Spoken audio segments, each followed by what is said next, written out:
Welcome back to Psychedelics Today. Joe Moore here, coming at you from Breckenridge, Colorado. Today on the show, we have Richie Ogulnik, a facilitator of Iboga experiences, who's been at this for about 26 years. And he's now on to some interesting stuff about, right to live, right to die kind of work. And that's a really interesting field too. So he gets into, how and why, how Iboga works, why he likes working with Iboga versus Iboga. And this idea of, flood dosing versus like a gradual increase in dosing. Yeah. And Richie's been on the show before years ago. And I think he's racked up a whole ton more experience since that first time. And just really happy to have him back. We also get the opportunity to talk about some Osho stuff. I think he was in those circles in the past, probably before stuff went really sideways there. Yeah. And, there is a lot of discussion around the sustainability of Iboga relative to the molecule Ibogaine.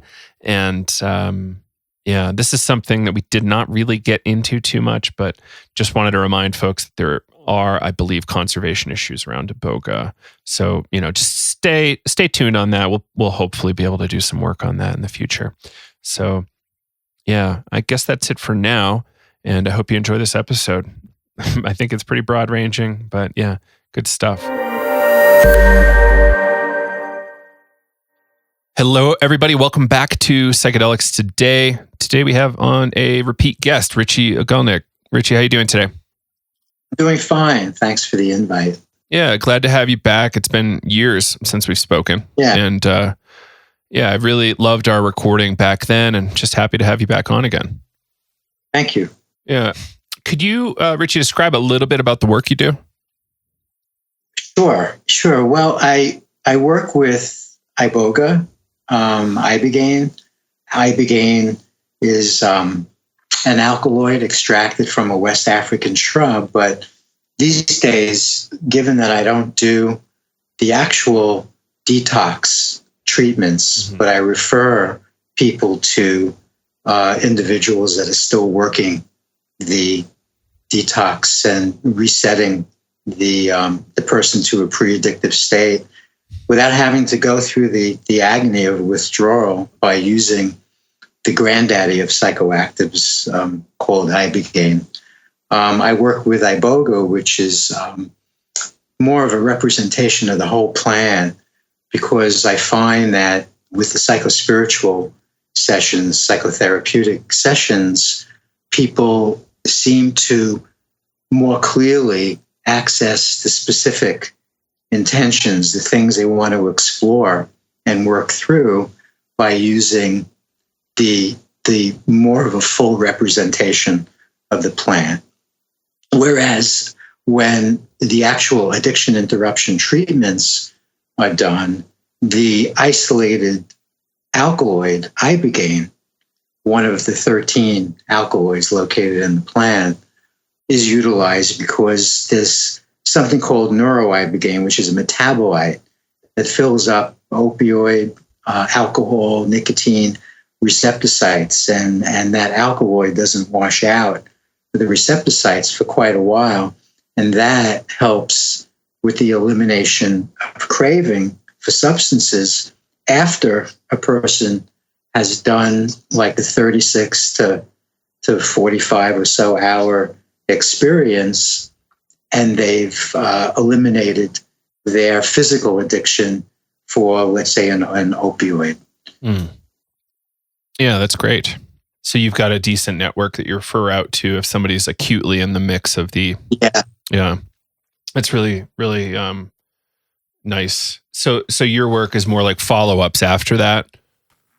Well, the work that I do is, it can be. A person who is rid of kind of the outer layer of the personalities where the addiction is located. And if they take advantage of that few-month window where they'll literally reset biochemistry after they've been doing, let's say, 300 milligrams of OxyContin or 3 grams of heroin a day, if they actually do the other 50% of the work. So here, they're literally placed into a pre-addictive state without having to go through the pain of withdrawal. And there's a certain degree of elimination of craving. However, they're still carrying some of the baggage that brought them to the addiction experience in the first place, usually having to do with an abandonment issue. Actually, more often than not with the same-sex parent when they were, somewhere between 5 and 15 years old. That issue needs to be really deeply explored. And if they're really willing to do the work and sit across, usually from a same-sex therapist that they really look up to and admire after the Ibogaine treatment, then in 6 months or a year, they're sometimes really wanting to go deeper beyond the addiction process because that layer of the onion has been peeled off. And then they want to explore some deeper, psychospiritual intentions, which I'm certainly willing to work with them directly. And the process is interesting for me because it's very different than I've ever worked before. And I've been involved working with Iboga for 27 years. And now I spend several hours, often totally contingent upon how many hours the person wants to spend with me clarifying intentions. That is, 2 specific things they want to explore and work through, not 8 or 11, but just a couple. And we really go through a lot of family history and dynamics in the family structure and life experiences that allow us to take a clear look at specifically what a person wants to, burn through, work through. And then during the actual session itself, we start very gradually, giving the medicine very gradually so that even during the first 2 to 4 hours, there's enough medicine administered to explore the intentions with some direction and interaction. And then as we increase the dose, the person no longer is able to interact. And that's when they slip under the covers with their eyes closed in a waking dream state.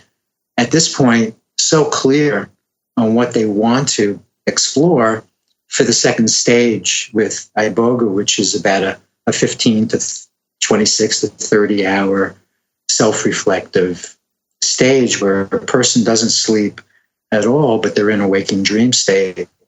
And there's an unleashing of repressed memories and archetypal vignettes and pictorial gestalts. And there's just a lot of really deep exploration that takes place until they move into the third stage where they're basically, integrating and coming back. So the entire session itself is a 48-hour time frame. So I've not watched any sessions on video at all. Like, what does the the physicality of it look when they're kind of in the mix? Are they kind of like laying down? Is there a lot of movement, or is it quite variable? Yeah, well, very often people ask me if they should bring a tape recorder with them, and I say, well, just make sure that it's a voice activated tape recorder because you may say a few words and then 15 hours later you may finish the sentence. It's an incredibly quiet and passive oriented facilitation in that a person is very, very quiet in bed for basically 36 hours. And if they're not in bed, they're lounging in a chair. So there's very, very little externally going on with the way in which I do sessions. The way that they do sessions in Gabon is different. They've got certain rites and rituals where they crawl under a dozen people's legs, and there's music and there's group interaction. But the way that I do a session is absolutely bare bones. And I don't insist that a person doesn't listen to music, but probably 95% of the work that I do, because I encourage people not to listen to music and to basically just have a quiet space for them, a darkened room so that they can, a private bathroom so that they can just, be in a place of solitude for those 48 hours. Mm. Well, I appreciate that. So have you had a chance to study in Gabon or like practice there ever? I didn't. No. Okay. I went there. I went to Cameroon several times to find initially Iboga, and I really didn't know where to go, and I just literally the synchronicities that transpired that enabled me to find Iboga back in 1993 was really, really interesting and fun, to say the least. But I have many friends that went to Gabon, were initiated by the Bwiti tribe and came back. And some of them, over a period of years, have shared with me that they understand that, that the experience of just being under the covers with one's eyes closed is different and deeper and more profound. And of course, they're still in love with the rituals and with the Bwiti. And I've heard other people say that the forest technology, the music enables them to go deeper. So I've had, different opinions after a person has gone even several times and they have a few years to reflect upon their experience in Gabon. I've had different views as to, the differences between the Western model, which I'm doing, and the model in Africa. Well, that's great. So so we talked 2 years ago, and I'm kind of curious if there's been any kind of developments on safety with Iboga. In terms of, in particular, the cardiac risk. Well, doing a gradual protocol and doing like a modest amount, not doing a flood dose where it feels like you're going 200 miles off of a cliff is like, I'm just not really interested in that level of deconstruction for a couple of reasons. One is for safety, because I work with people in their 60s and 70s, and I also find that people that are older can take less Iboga and go very, very deep because they're ready. They're really ready, and they're willing, and they're open. So I've had many people wind up doing a very modest amount, and over a period of 6 or 7 hours, and doing a gradual protocol enables a person to have a safe experience. And as per usual, when a person is interested, they must receive an EKG. And if the EKG indicates any red flags whatsoever in terms of working with Iboga, I'll speak with them about it and refer them to somewhere to go where there's, physicians and so on. So I'll only do a session with a person that really has an impeccable EKG. Yeah. Yeah, that's great. Do you prefer the EKG to be interpreted by a cardiologist, or do you think a GP is fine? I send it off to a couple of people a doctor and a person that is well versed in reading the EKG.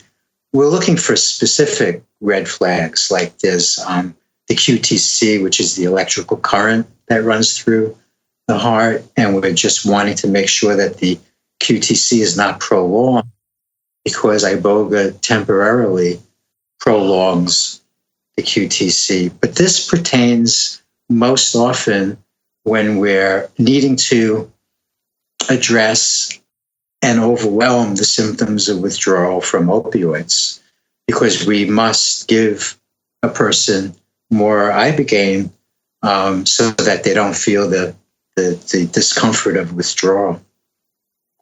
When it comes to the psychospiritual therapeutic sessions, we can do a much more gentle approach. We don't need to flood a person. We can do a small amount over a period of several hours. And this also, ameliorates the symptoms as far as QTC prolonged and so on. Oh, that's fantastic. Yeah, I've been working with Iboga personally for 27 years, and I haven't had an incident, which I'm very thankful for, especially during the first several years where I had no idea, because nobody else was working with it in the Western Hemisphere, and I didn't know. I didn't know anything about EKGs at the time. It wasn't until some few years that, I began to have people do EKGs, and we were flooding people with huge amounts of Ibogaine. And I guess we wouldn't be having this conversation if something had happened. But I was very fortunate personally, although I know providers that work with addicts, and they had incidences take place. So Iboga is something, it's different than any other psychoactive. You can take 5 grams or even 16. Somebody has done 16 grams of psilocybin, and it's, could take a tremendous amount of, quantities of LSD and so on. And it's not dangerous, but you have to be very, very careful with Iboga, and it's very specifically calibrated according to body weight. And I like this very gentle, gradual protocol also because when we flooded people back in the day, the visions, the pictorials came so fast and furious that a person couldn't hold on to a particular subject long enough to really deeply explore it. And now with this gradual protocol, people can, it's a gentler and it's a slower process, even though it's still very intense, and a person still is in that second stage for a very, very long time, but they have the capacity to relax more deeply into the different frames, subject frames that they're receiving, and explore more deeply. So I just really like this protocol for many reasons. Yeah, in our worldview, like length of experience is really important and helpful. And I love how you're talking about this kind of gradual increase. Like, I kind of have my doubts about how much work you can really do in, 30 minutes to an hour. But you're giving yourself 48 hours. Like, that's a different game. Yeah. Well, the thing is, though, when we flooded a person, the session also lasted for 36 to 48 hours. But the first stage, that first 4 to 6 hour typical psychoactive stage, was just so intense. Like, as I mentioned, like you're going 200 miles off of a cliff, but living to talk about it, that kind of thing. And so I've substituted that stage for a more interactive, somewhat directive stage. And then a person still, just like when they were flooded, still slip into that second stage, which actually ends up being the same as it was back in the day when we flooded a person, but they move into the second stage even more clarified in terms of the intentions that they want to explore. So I've just been really quite delighted with the success, if you will, of people exploring and really receiving the answers to the questions that they've been exploring during the hours of conversation that we have before we actually get together and do the session. And then afterwards, in terms of the integration, I'm very interested in spending as much time as a person wants on the phone, integrating the experience, because unlike other psychoactives, it's interesting. It's something, it's almost like you're introduced to a new language. And 6 months, 8 months later, people are sharing with me that their intentions have finally all been worked through, and they're maybe considering doing another session in 6 months or a year. Whereas with other psychoactives, you can, very comfortably do, ayahuasca once a week, once a month for months or years. People tend to do Iboga maybe 2 to 4 times in a lifetime. Yeah.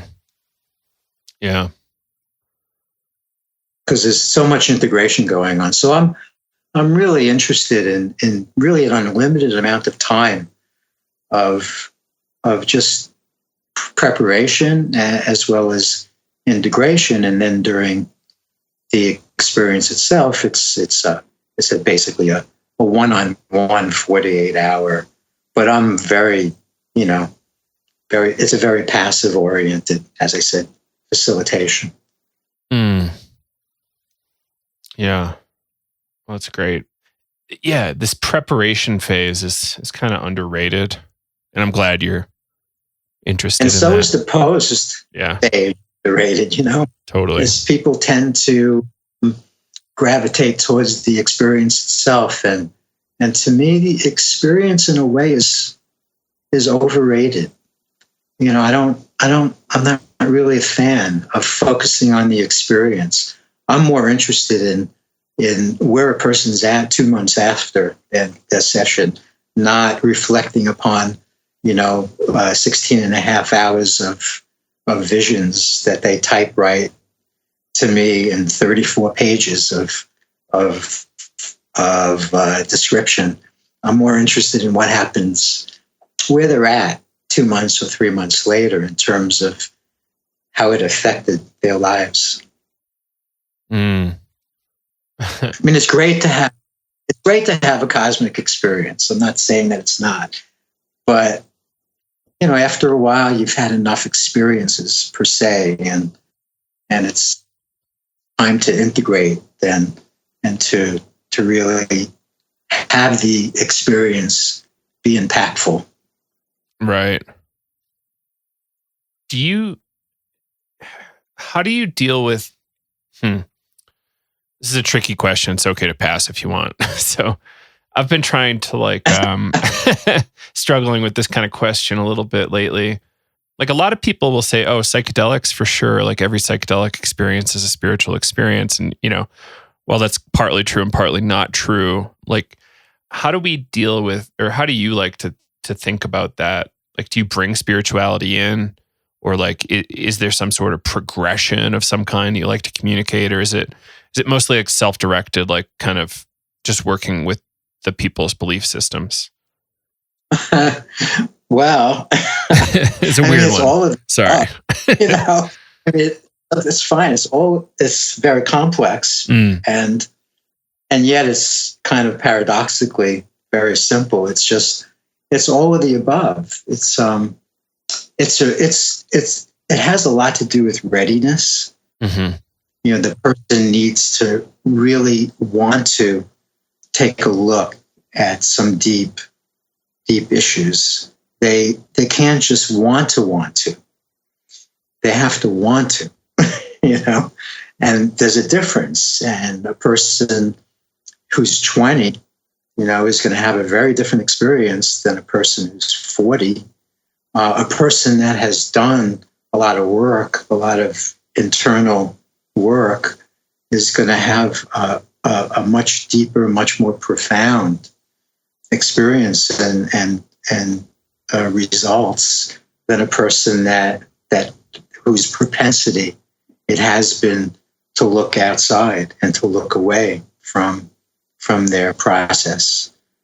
I know this just touches like an aspect of the question, but maybe we can break the question up into a couple of different themes so that I can just share as much as I can possibly share about it. Yeah.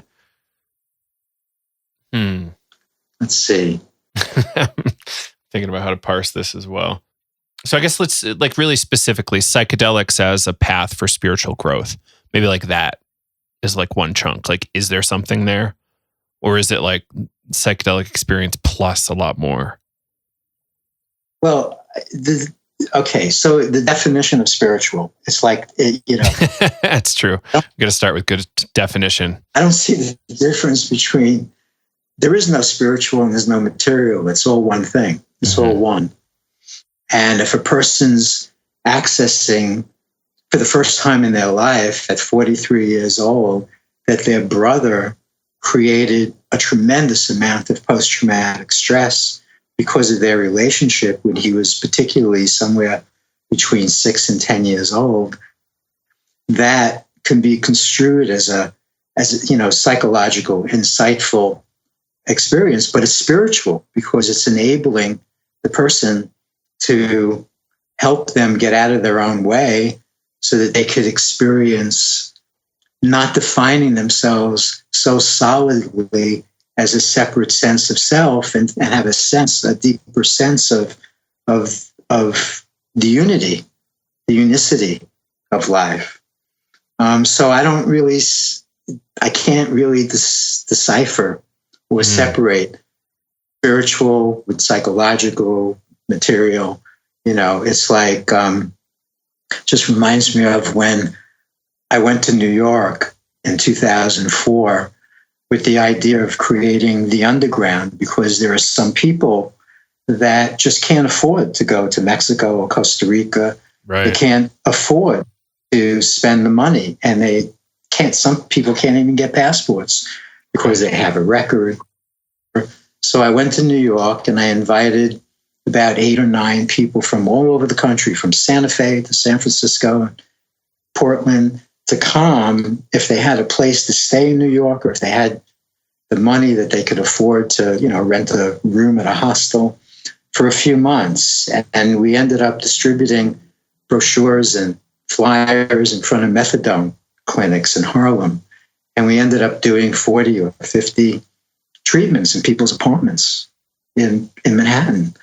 And there was one point where I met a heroin runner down in Union Square.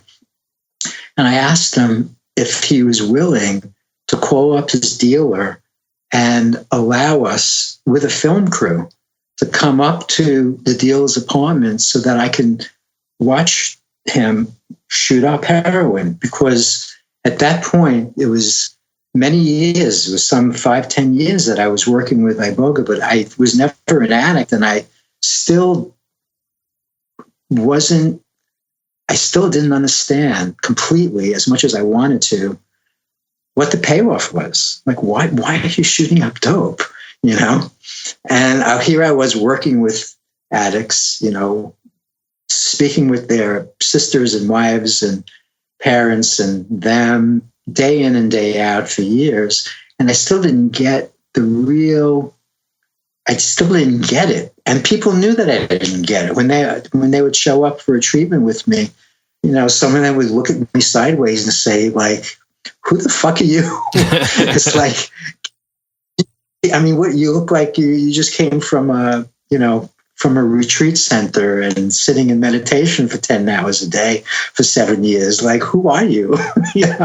And it was true. I wasn't really, privy to their really deep angst and experience.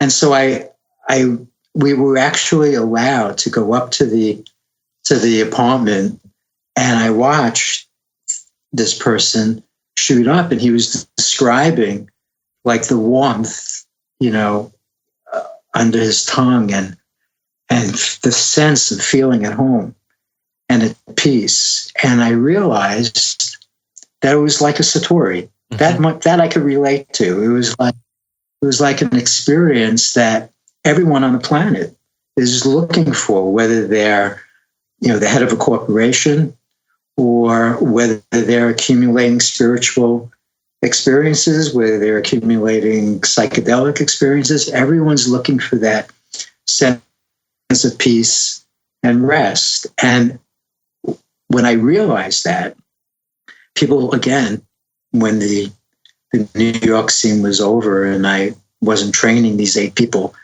to do treatments anymore, I finally completely was on the same page. And when people would come to me for treatment, it was just so much. I understood on a deeper level. And I was ready at that point in my life to really get what it was all about, and not to feel that separation between me and the people that were coming to receive treatment. I trained a lot of paraclinicians and ex-addicts and even a couple of doctors to do sessions through the years. And I always found the ex-addicts to be much more intuitive and, just much more available to do this work than myself and the paraclinicians and the doctors that I helped. Do you think it's because they lived the experience, they just have more compassion or more like patience, or all of the above? Yeah, the compassion, the caring, the dedication, the information. They knew what drugs obviated and potentiated, and it was just such a passion because they were giving back after they were clean, and to this day, there's quite a few of them. 15, 20 years later, they're still working in different parts of the world. Mm. So why did I begin this story? We're exploring this idea of spiritual, like what is like the interface between spirituality and psychedelics? Maybe. Okay. If that's still not too abstract. Yeah. I guess we're exploring this question and we're just sort of exploring it by sharing, kind of bits and pieces of work and my opinions. Yeah. So, but it's a good question. Like from your perspective there about like this underlying unity, you're kind of spot on in terms of like differentiating spiritual life from regular life. For some people, there's zero difference. And, for other people, it's like, when you go to your job, you're doing accounting or, selling stuff. Like, how do you make that feel spiritual? I don't know. Maybe that's something like spiritual growth. Right. That's right. You can't make it feel spiritual. You just, you get to a point where you get out of your own way, and then the unicity is an existential condition. It's not even an experience, because experiences come and go. It's more of a condition. It's more of an understanding beyond, the understanding that's beyond understanding. Mm-hmm. It's something that the mind can't really grasp. It's something that's that takes some maturing into. Right. Yeah, absolutely. Yeah. Only reason I'm like struggling with this is I was listening to some Kabbalist recently talk, like critiquing the psychedelic world. And I'm like, I don't actually know how to relate to that. Like, it seemed like he was talking more just like, teenagers hitting acid or dropping acid in their basement or smoking DMT in their basement without much. It's just entertainment value. And I think that's what he was like, reducing the whole psychedelic movement to that. I don't think that's really valid. No, there are people like the psychedelics were never my way through. Mm-hmm. I was introduced to Iboga because I wanted to find something that I can do as an end in itself, not as a means to an end, something that I can do that was bigger than me, a project that I can kind of run alongside and contribute to and just feel a sense of passion. But what I found, like for example, I did LSD when I was about 18, mm-hmm. and it was my first. It transformed me. It was my first experience of unity, mm-hmm. and I felt like I'm home. And I tried it 2 or 3 more times, and I didn't get to that condition again. And I was immediately propelled to do meditation. And a couple of years later, I was going overland to India, and I was sitting for a few months for like 10 to 14 hours a day in meditation. And then through the years, methodologies changed and teachers changed and exploration of the different bodies that we have, mental, mm-hmm. spiritual, astral, ethereal, changed. But that was my way through. And people come to me and they're completely in love with psychedelics. And I totally respect that this is their way through, just like a Kundalini breath method, rebirthing, holotropic breath work was my way through for many years. Mm-hmm. Psychedelics are some people's way through, and they just put a tremendous amount of devotion and a tremendous amount of longing and energy and pilgrimage into going within themselves through that methodology, just like a scientist is in love with their methodology. But what I've noticed is if you're in love with the method, then stick with it, and every method gets to the same place. Every person experiences, every enlightenment is the same. The expression of it is different. Yeah. Mm-hmm. Yeah, there's something there. Yeah. Like I think some people don't ever really engage, and they might not get past like second grade, But, when people engage, it's like, you're having a relationship with self. And that alone is a pretty powerful thing. And once you start realizing how big, what's my favorite line here? It's all in your head. You just have no idea how big your head is. Something like that, Like it's kind of comical and like recursive and, really interesting. Right. Mm. It sure is. Yeah. And it's wild, right? Like, cause there's so many interesting paths. Like how many, like if somebody wanted to do like an interesting analysis, they could like do kind of a interfaith rundown. So like, try to come up with some sort of metric, right? And like look at Zen practitioners. Well, actually people. There's a teacher, before he passed, I think it was in 1999, his name was Osho, but before that, he called Bhagwan Sri Rajneesh, and through his disciples, they compiled, because he did discourses for 14 years, 287 books, and the books were on Freud and Adler, Jung, 4 volumes on Jesus, and tons of books on Buddha and Zen and Hinduism.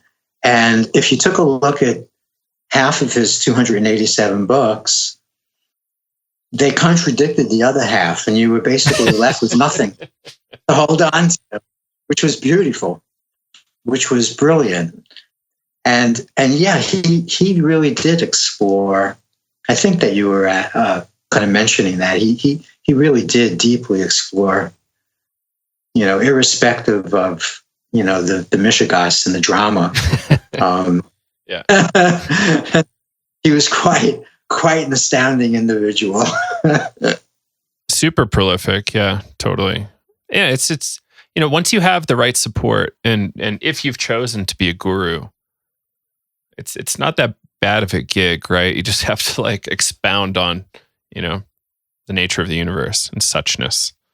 But you have to get there first, you also right? Just have to mensch too. You have to, the transpersonal map is very complex, and you can have deep deep, non-dual experience, moment to moment in your life, and still be an asshole. And at the other side of the spectrum, you can be a real mensch. You can be like a lovely human being, with lots of integrity, but you still are so entrenched with identifying with a separate sense of self. So the transpersonal map is very complex, and it involves many different aspects of the human condition. Mm-hmm. Yeah, I agree there. It's just thinking back on Osho, it's like tough to separate Osho, but he was super prolific and he was super influential and still influential today. Like,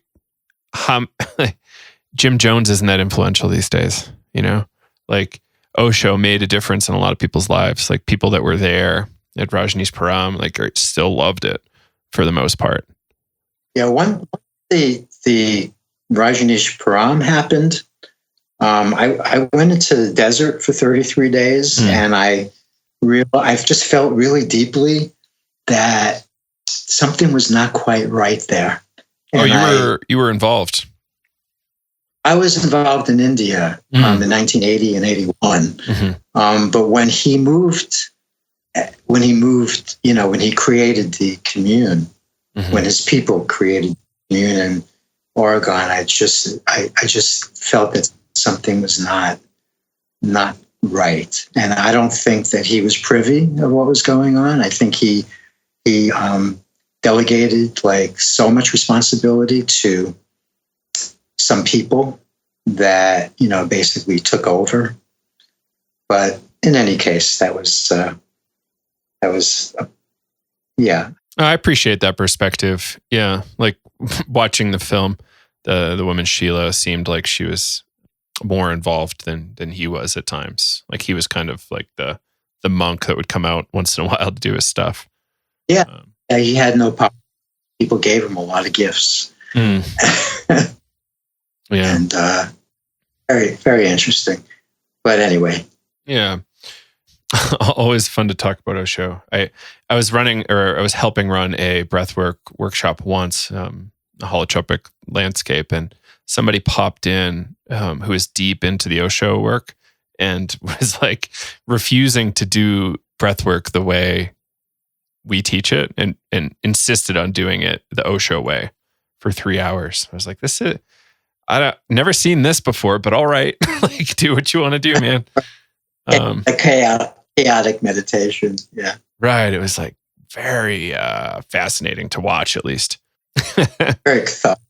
Yeah. There's a lot of energy moving. I think there's something there, but how to relate to that, I'm not sure yet. Going back to finding, there's 100 or so at least methods, and finding the method and sticking to the method, and also eventually realizing that the method is not going to get you to it. So psychedelics or Iboga or meditation, methods won't get us to that beneficence. What methods tend to do is allow us to crawl back to ourselves and say, I've accumulated all these experiences through this methodology, but I can't do it. I can't go any further. I have to let go of this method. And then the beneficence really happens. Right. So it's kind of running out the arrogance of adulthood until you crawl back to yourself and you say, I surrender, like Buddha, surrendered under the tree. And then when you let go, and even when you let go of the one that's letting go. So that's when the beneficence happens, and you're not so much identifying through a separate sense of self anymore, and that's where the peace comes, and the just the tranquility and the sense of being home, and that's beyond experience. Yeah. Curious if you can share like an interesting story you've seen with a client, like I will. like a I'll dramatic share transformation really of some kind. the most undramatic experience. I'll share it because Okay. it was brilliant. It was early on. I was probably doing sessions for 3 years, and I met a woman in her 40s who, since she was 8 years old, always wanted to be a hairdresser, and she wanted to teach hair, you know. And she married a guy who was a hairdresser as well. And neither of them wanted to have kids. She was 8 and she didn't want to have kids. She really created a life where she got everything that she always wanted.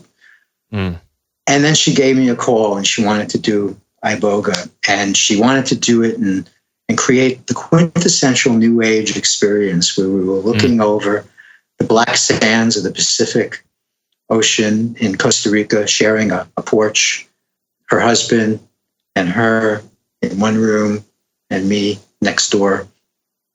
And we proceeded to do a session, and absolutely nothing happened.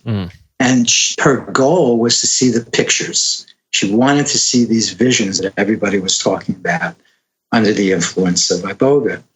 And she said it was as if she did a quarter of a Valium. She said it was like the most frustrating, disappointing experience she ever had. And it was probably the only time in her life that she didn't get what she wanted.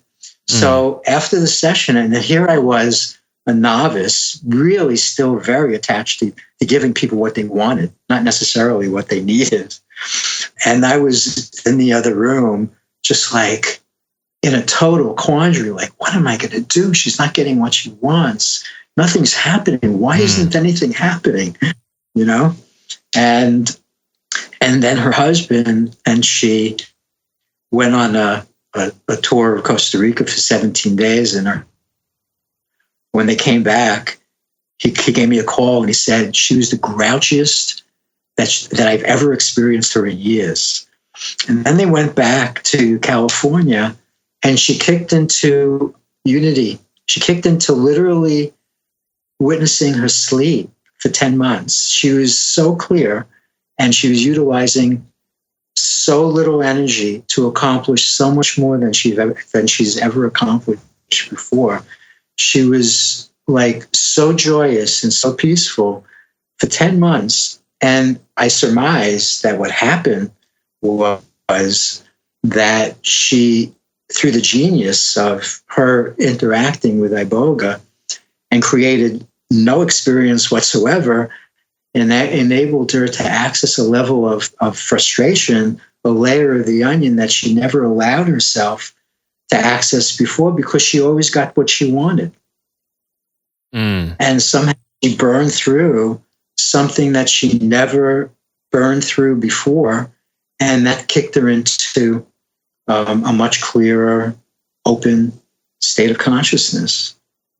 How's them apples? That's good. Yeah. Like in breathwork, we see that a lot. Like the frustration can come up in session quite a bit. Like, how do you, and like that frustration, like making it really big and long, I think it's really helpful. Well, because of preference and because of desire and because of wanting to have this experience that we think that we need, instead of surrendering to realizing that we often get what we need, not necessarily what we want. Yeah. It's that taught really me a lot. Yeah. Yeah. And that's interesting. I never really like factored that into like somebody like, are these people that usually get everything they want all the time and minimal frustration in their day to day that way? It's a really interesting thing. I'll keep an eye for that once I'm able to do workshops again. Yeah. That's fascinating. And, it sounds like from your story, like there was some sticky results there. They seemed to last for a while for this person. Well, yeah. I mean, she went on for 10 months. Yeah. And inadvertently, without even going into the session with the intention of exploring why she was smoking pot day and night, she stopped smoking. Mm. And that wasn't her intention. But obviously, on some level, it was. So some people, they have specific intentions, but they end up exploring other things that they didn't realize were actually more significant to explore. And other people very clearly explore the intentions that they go into the session with. But the cool thing about setting intentions is not so much the content, but the impetus. You create the pilgrimage to go deep within you, irrespective of what you really explore.